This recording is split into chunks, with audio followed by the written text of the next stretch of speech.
What's up, family? Welcome back to another video within the Ghetto Christian Chronicles series. I'm glad to have you all here. This will be a quick one for you today. Another one from the car. Just came from the gym. Make sure you guys are tapping into my socials, my Instagram, if you want to get more of like the daily, day in the life type of stuff. And then I'm dropping some vlogs so you guys can come with me on some of these trips, some of these adventures that I'm going on, some excursions and stuff like that throughout life. So make sure you guys tap in. Subscribe and join the master family. Again, this is coming from that like resetting, reshaping series that I'm doing. I'm really loving this idea of resetting my content and resetting almost just my entire life, not just my content, but just resetting my life into a life that's designed by God. And I've been spending a lot more time in my Bible app. Make sure you guys tap that link in the description so you guys can join me on the Bible app. Maybe together we'll all do like a Bible plan of some sort, something like that. Something that we can just kind of build a community, come together, stuff like that. And I'm excited about it. So I want to talk to you guys about this verse, and I'll drop the verse as always, and then you'll see the full verse at the end of the video. So make sure you guys stay tuned to see the full verse. But it comes from Proverbs 22, verse 6. And it says, point your kids in the right direction. When they're old, they won't be lost. And again, not preaching, but I'm just telling you guys how this verse is kind of applied to my life. And it's crazy because, again, every time I open up this app, man, I'm finding verses that are really just hitting home for me. I don't know if you guys have really felt this at all, but it's almost like when you need that word and that word finds you and you're just like, this is kind of everything that I've needed. This is everything that I've been focused on. This is everything that I've kind of been worried about, or whatever the case may be. But then you just find it, and that feeling that you get when it hits home is just like no other. So I've had my nephew with me for about 2 weeks now, and I was struggling with just, letting him wake up, play video games. Of course, I want to be like the fun uncle, but I also want to like instill different things into him. So I've been kind of struggling, like, all right, well, what kind of things do I kind of invite him into without kind of making it feel like work? Because he's going through another school year. He's 8. He's going through a whole school year of learning and developing. So I kind of wanted to make it something that's fun, but something that also like just hits his core, right? As a person who he is. So I've been having him do a gratitude journal.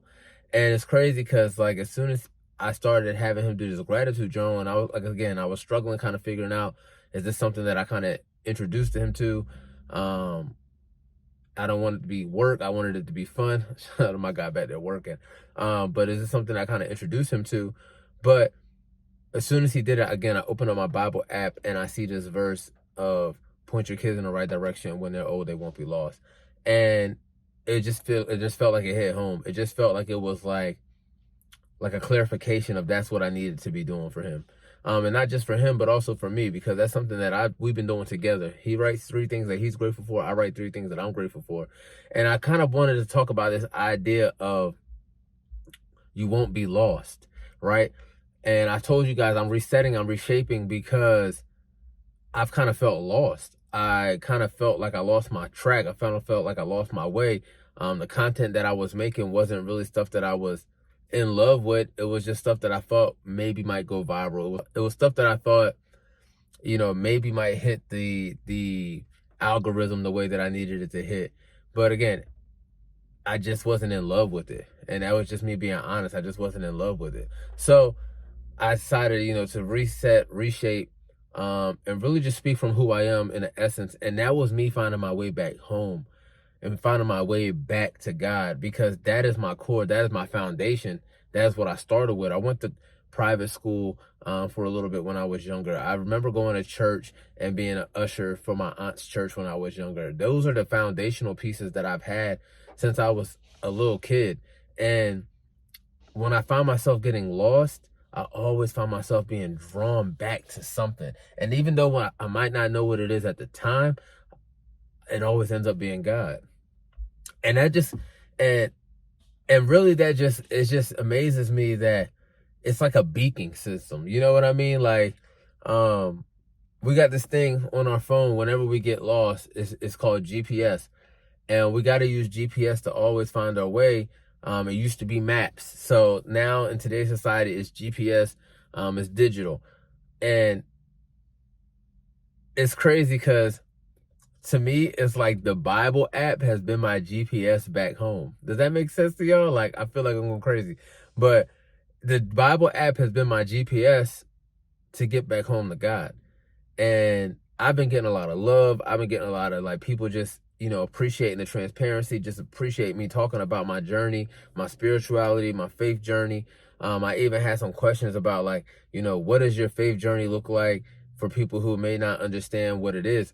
And it was hard for me to really put it into words, but I kind of made the example that I believe that God leaves clues.